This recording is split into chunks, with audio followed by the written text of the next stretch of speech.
Hello everyone and welcome back to my YouTube channel. तो आज मैं आप सबके लिए लेके आई हूँ twisted fate of love का एपिसोड 26। तो एपिसोड 26 स्टार्ट होता है और हमें सीन दिखाया जाता है जहाँ पर हम देखते हैं कि जो फेंगशी वो कहता है दोंगी और वेंशिंग को कि हम लोग थोड़ा बाद में मेरे को थोड़ा काम है, मैं थोड़ा काम करके आता हूँ और फिर हम लोग काइट उड़ाएंगे साथ में। तो फिर वो भी मान जाते हैं और दोनों के दोनों खुश हो जाते हैं। और ये लोग जैसे कुछ ऑर्डर करते हैं खाने को, दोनों का टेस्ट एकदम सेम ही होता है, बहुत ज़्यादा खुश होते हैं कि चलो। तो फिर हमारे दोनों क्या है थे कि किस्मत होगी। और फिर हम देखते कि बहुत टाइम बीत जाता है पर अभी तक जो फेंगशी है वो आता नहीं है, जिसकी वजह से सब घबरा जाते हैं कि आखिर क्या हो गया। और इसी बात में हमारी जो वेंशिन है वो पूरा भी कह देती है, आई मीन जो हमारा फेंगशी है वो बैड है। तो फिर दोंगी मना करती कि ऐसा मत कहा करो। और फिर ये लोग वेट करते ही रह जाते हैं। अब यहाँ पर हमारी दोंगी सहारा दे रही थी बट उसे तो खुद नहीं पता कि आखिर फेंगशी आएगा तो आएगा कब। फिर हम देखते हैं कि जो मिस्टर वैन होते हैं बहुत ज़्यादा घबराए होते हैं और कहती है आखिर वेंशिन चली कहाँ गई, और सारे सर्वेंट्स पे गुस्सा कर रहे होते हैं। तभी वहाँ पर हमारी दोंगी आती है वेंशिन के साथ और कहती कि अगर आपको इतनी चिंता अपनी बेटी की तो आप छोटी छोटी मिस्टेक्स पे उसे डांटा मत करिए और उसे पनिशमेंट्स मत दीजिए। अब जहाँ पर वो कहते कि अच्छा तो तुम ही मेरी बेटी को मेरे से दूर लेके गई, तो फिर वो फिर से एक की तरह मारते हैं कि एक काम करो तुम ना मेरे फैमिली मैटर से दूर ही रहो। बिकॉज हमारी दोंगी जो थी वो कहती कि वो बाहर नहीं जा सकती, आपने उसे ये मेंशन में एक जेल जैसा उसे बना के रख दिया है। और फिर वो कहते कि बाहर आई मीन चले जाओ तुम। तो फिर ना वो बाद में जो होती है थोड़ा देती काइट वाइट, बट जो वैसे तो खुशी खुशी ले रही होती है, जो मिस्टर वैन मना कर देते हैं। और फिर वो कहते हैं कि एक्चुअली क्या है ना कि आपके जो आई मीन जो फ्रेंडशिप है उसके पास बहुत अच्छी खासी फोर्स, तो इसकी वजह से ना मैं आई मीन आपके साथ ताल्लुक नहीं रख सकता एंड इसके लिए कहा था कि आप प्लीज़ चले जाओ। और फिर से ये डालो कि आप प्लीज़ मेरे फैमिली मैटर्स में तो इन्वॉल्व ना ही हो तो कुछ ज़्यादा ही बेहतर होगा। और यहाँ पर हमारी बेचारी जो वेंशिन है वो दोंग्यू बहन दोंग्यू जी जी जी जी सॉरी आई मीन बहन कहते कहते कुछ नहीं कर पाती। और फिर हम नेक्स्ट में देखते हैं जहाँ पर जो फ्रेंडशिप के पास हमारी दोंगी एकदम गुस्से में आती है और कहती है कि आखिर कल तुम आए क्यों हमारे साथ काइट उड़ाने के लिए। तो फिर वो कहता है कि मुझे क्या पता कि तुम लोग काइट उड़ाने जा रहे हो, मुझे बुलाना चाहिए था। तो फिर वो कहते सच में तुम्हें कुछ भी याद नहीं है, हम लोग कल मैं और वैसे तो एक पूरे दिन तक तुम्हारा इंतजार करते रहे बट तुम आए ही नहीं। तो फिर वो उसके सामने काइट ला के देती और कहती कि अब बोलो कल तुमने तो ये काइट को तैयार किया था, क्या तुम भूल गए। और उसके जाने के बाद वो सोचने लग जाता है क्या सच में मैंने ये काइट तैयार की थी। और फिर हम देखते हैं कि हमें जो वेंशिन बहुत ज़्यादा खुश होती है बिकॉज जो बाकी के बच्चे होते हैं वो सब काइट उड़ा रहे होते हैं। तभी एक काइट जाके गिरती है तो वो उसके पास भागते हुए जाती है। तभी सारे के सारे जो बच्चे होते हैं वो कहने लग जाते कि तुम अनाथ हो और तुम हमारे काइट्स को चोरी करी हो। वो कहते मैं अनाथ नहीं हूँ। और जब सब लोग उसे एकदम भारी पड़ होते तभी वहाँ पर आ जाती हमारी जीवान और दौले और वो आके कहते कि अनाथ नहीं है और उसके लिए एक अच्छा काइट लाते और कहते हैं कि ये फंक्शन तुम्हारे लिए भेजा है एज अपोलाइजेशन, वो तुमसे माफ़ी मांगना चाहता। और फिर ये लोग ना बहुत ज़्यादा खुशी खुशी हो के ना फंक्शन के साथ काइट उड़ाने लग जाते हैं।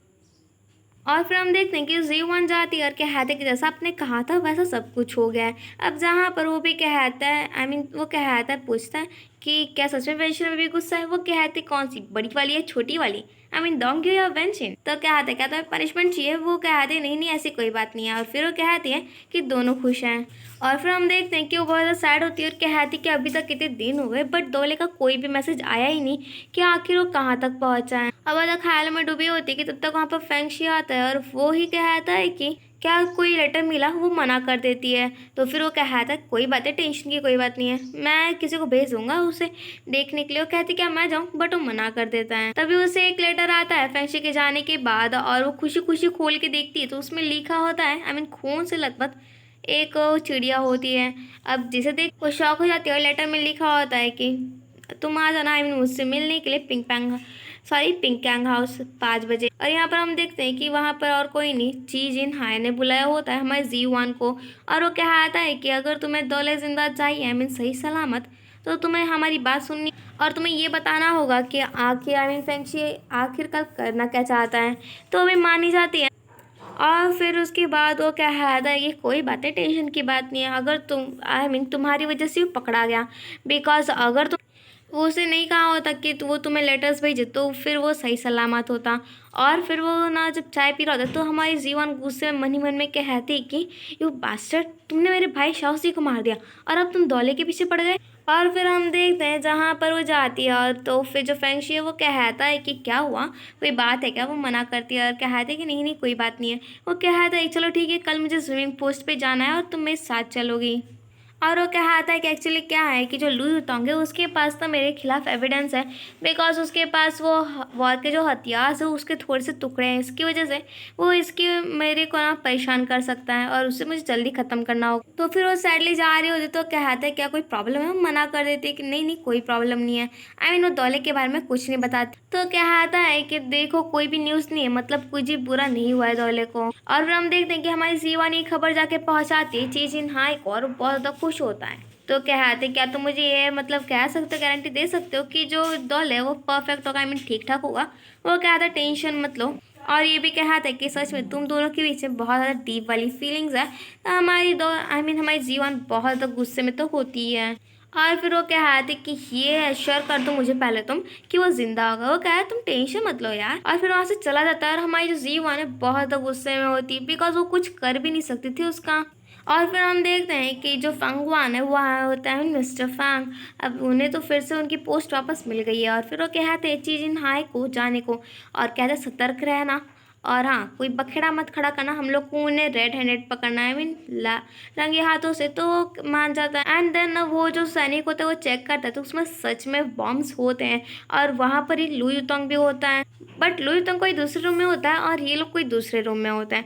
अब ये बहुत खुश हो जाता है चीज इन हाई बिकॉज इन लोग को वो बॉम्ब्स का पता चल गया है, जिसकी वजह से वो कह रहे हैं दो लोग यहाँ रुको, बाकी सब मेरे साथ चलो। और फिर ना ये जाता है सारी की सारी बात बताता है मिनिस्टर फैंग को, और बहुत ज़्यादा खुश होते हैं और कहते चलो आखिरकार मैं उन्हें रंगे हाथों पकड़ ही लूंगा। और फिर हम देखते हैं एक बंदे को जो आता है वो दो बाकी के जो गार्ड्स होते हैं जिन्हें ची चिन्हाया छोड़ा था उन्हें मार देता है। और फिर वो जाता है, और फिर हम नेक्स्ट में देखते हैं जहाँ पर जो मिस्टर फैंग है एंड मिस्टर फैंग युआन वो आते हैं लुई युतोंग के पास, और बहुत उनके साथ ना बहस करने लग जाते हैं और कहते कि अब की बात तो मैं तुम्हें नहीं छोड़ूंगा। बट यहाँ पर लुई युतोंग वाज लाइक आखिर बात क्या है। तो कहा है कि मुझे पता है कि तुमने अपने आई मीन एक कमरे में बॉम्ब्स को छुपा के रखा, और मेरे पास उसका सबूत भी। अब जहाँ हम देखते हैं कि फैंगशी भी आ जाता है तो वो कहते कि चलो अच्छी बात है कि मैं अब की बार तुम्हें भी नहीं छोड़ूंगा। बट ये लोग कुछ ज़्यादा बहस करते कि तब तक वहाँ पर कुछ फटने की आवाज़ आती, और फिर लोग जैसे जाते तो देखते कि भाई जहाँ पर जो बॉम्ब्स थे उन सबका तो पूरा का पूरा सब फाया हो गया होता है। अब भाई जैसे देखते ही वो बहुत टेंशन में आ जाते, बट लुई युतोंग वाज लाइक इससे मेरा क्या लेना देना। और फिर वो ना किसी तरह करके फैंग वान को जो फैंगशी है कुछ ऐसी वैसी बात बोल के वहाँ से भगा देता है, क्या आता है कि मेरे पास आगे ज़्यादा ऊंची पोस्ट है। और फिर हम देखते हैं कि जो फैंगशी वो लुई युतोंग से कहता है कि मुझे एविडेंस को डिस्ट्रॉय करना पड़ा, नहीं तो हम लोग फंस जाते हैं। तो कहता है जो लुई युतोंग है कहता है कोई बात नहीं, मैं थोड़ा सा तो मतलब लॉस को तो एडमिट कर ही सकता हूँ। और फिर हम देखते हैं कि हमारी जो जी वन है वो आई होती है दौले को देखने, और वो मिल भी जाता है और वो उसके साथ लेके भाग जाती है। और फिर हम देखते हैं कि जो फैंगशी वो इलाज करवाता है तो डॉक्टर कहते हैं कोई बात नहीं, छोटी सी तो खरोच है। और फिर उसके जाने के बाद वो ना जीवान से थैंक यू बोलता है इन्फॉर्मेशन देने को। और फिर हमें एक फ्लैश बैक दिखाया जाता है जहाँ पर हम देखते हैं कि जैसे वो पूछता है कि क्या कोई मतलब खबर है धोली की, वो मना कर देती है। तो क्या आता है कोई बात नहीं, मतलब कोई खबर नहीं है, मतलब वो बिल्कुल ठीक। बट फिर जाते जाते बेचारी को बिल्कुल भी अच्छा नहीं लगता क्योंकि वो धोखा जो दे रही थी, तो इसके लिए वो जाती है और एंड कहने लगती कि प्लीज़ मुझे माफ़ कर दो।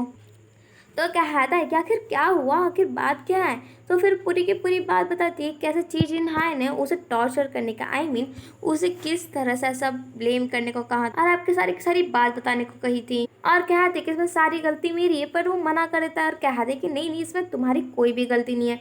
अब हमारी जीवन में मान जाती है और कॉपरेट करने को फैंगशी के साथ करती है। यहाँ पर हम देखते हैं कि जैसे दौले की आँख खुलती है तो वो देखता है कि भाई हमारी जो जीवान है वो तो वहीं पर सो रही होती है। तो फिर वो उसे उठाता है और कहता है कि तुम जाके अच्छे से आराम कर लो। वो कहते हैं मैं तो ठीक हूँ। और फिर हम नेक्स्ट में देखते हैं जहाँ पर जो फंगवान है वो फिर से लुई युतोंग और साथ ही साथ फैंगशी पे इल्ज़ाम लगा रहे होते हैं और कहते हैं एम्परर से क्या आपको ये ऐसा शक नहीं होता कि जब वॉर का आई मीन वेपन्स की बात आती है तो हमारा फैंगशी उसमें रहता ही रहता है। तो फिर फैंगशी कहता है कि मैं तो बस अपनी इनोसेंस प्रूफ करने गया था बिकॉज मुझे भी वही खबर मिली थी जो मिनिस्टर फंगवान को मिली थी। तो इसकी वजह से अब जो एम्पायर है वो भी कुछ नहीं कर सकते थे। वो कहते हैं कि एक काम करो तुम लोग ना, अब आई मीन वो कहते हैं लुई युतोंग को कि थोड़े टाइम के लिए आप कैपिटल में ही रुक जाओ। अब ना चाहते हुए भी जो लुई होंगे उससे माननी पड़ जाती है ये बात, नहीं तो इसकी वजह से उसके बारे में रूमर्स भी फैलने लग जाएंगे, बिकॉज ये वॉर के हथियार वाले जो मैटर है इसमें ये भी तो इन्वॉल्व था। और फिर हम देखते हैं कि जो फैंगशी है वो आता है कहता है तुम ना टेंशन मतलब मैं आपकी बार अब ना मैं क्या करता हूँ जो सीव आने उसे तुम्हारे पास भेजता हूँ थोड़ा ज़्यादा टाइम के लिए। और कहता है कि देखो तुम तो एक लड़की की वजह से प्रॉब्लम में फंस गए। वो कहता है कि लड़की के मामले में तो मुझे आपसे सीखना चाहिए।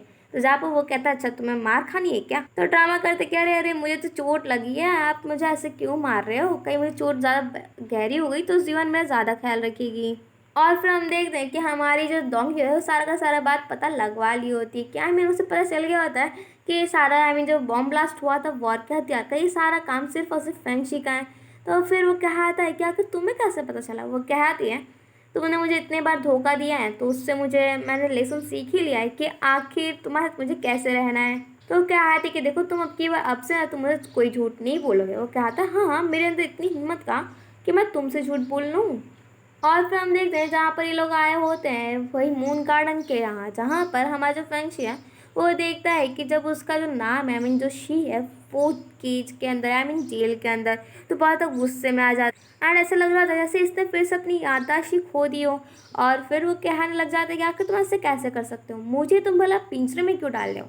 तो डोंगी उसे कहता है कि ये क्या चल रहा है। वो कहते कि ये सारा काम तो तुम्हारा ही है, तुम ही चाहते हो ना कि मतलब तुम केज में रहो। वो मना कर देता है एंड जिसे देखते हैं हमारी जो डोंगी है बहुत ज़्यादा शॉक हो जाती है कि आखिर इसने ही तो ये सारा का सारा आइडिया किया था और अभी ये कैसे मना कर सकता है। और फिर ना जब वो मतलब एक और शब्द होता है उसका मतलब पूछता है तो वो कहती है डोंग, और तब तक रुक जाती है और कहती है सच में तुम्हें कुछ भी याद नहीं आ रहा। वो कहता है नहीं तो।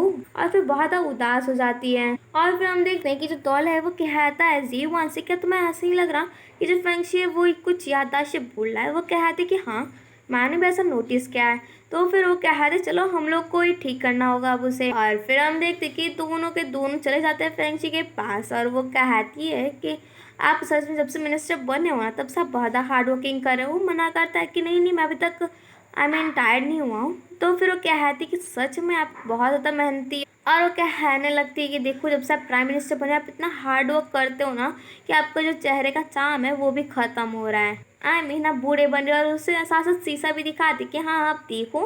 और वो कहती कि आपके पास तो पिछली बार तो आपके पास सिर्फ एक ही सफ़ेद बाल थे, अब की बार तो आपके पास 3-4 हैं। तो दोहले भी हाँ हाँ कहता है कि हाँ सही में। अब जहाँ पर वो कहता है कि फेंगशी बहुत परेशान हो जाता है। और फिर वो कहती है कि चलो कोई बात नहीं हम लोग कोई अच्छे खासे डॉक्टर के पास चलते हैं।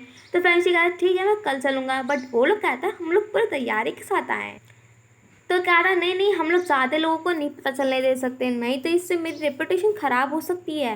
तो कहते कि इसका भी उपाय है हमारे पास। और फिर हम देखते हैं कि उन्होंने ना किसी एक डॉक्टर के चेहरे पे पूरा काला काला मास्क लगा दिया होता है ताकि वो लोग देख ना सके कि आखिर ये है कौन बंदा। और फिर वो जैसे डॉक्टर चेक वेक करता है तो उसका सवाल होता है वो कुछ और होता है, फेंगशी का जवाब कुछ और। जैसे कि वो पूछता है कि आखिर तुम्हें ये कब से शुरू हुआ। तो हमारे फेंगशी को लग रहा होता है कि वो उसके सफ़ेद बालों की बात करे तो कहता है कि बस 3-4 दिन पहले से। और फिर जो दौला है वो लेके चला जाता है और वो पूछने लग जाते हैं जीवान और दौलत दोनों कि आखिर ये हो क्या रहा है, आखिर इसके साथ क्या हुआ है। वो कहते हैं जो डॉक्टर होते हैं वो कहते हैं कि ये सब परफेक्ट है, बिकॉज मुझे जहाँ तक लग रहा है कि इसे बस अपने चाम की ज़्यादा चिंता है और थोड़ा ज़्यादा, और ये ना फिजिकली प्रॉब्लम में नहीं है, ये एक्चुअली मेंटली प्रॉब्लम में है। और कहते कि बिल्कुल भी ठीक है। अब जहाँ पर बहुत ज़्यादा डॉक्टर्स के साथ भी ऐसे ही चेकअप करवाते हैं ये लोग बट सेम रिजल्ट्स आते हैं। एंड एक बार तो ये भी कहता है कि उसकी मेमोरी लॉस तो हो ही नहीं सकती, उसकी मेमोरी तो कुछ ज़्यादा ही अच्छी है। मैं तो बस उससे यही कहा था, एक बार मैंने दवाई बताई और उसने सबका सब सही सही बोल दिया एकदम शब्द से, वर्ड टू वर्ड। तो कहते हैं शिवान कि आपने ठीक कर दिया उसे, फेंगशी को। वो कहते कि उसके पास तो मेमोरी तो उसकी लूज ही नहीं होती है।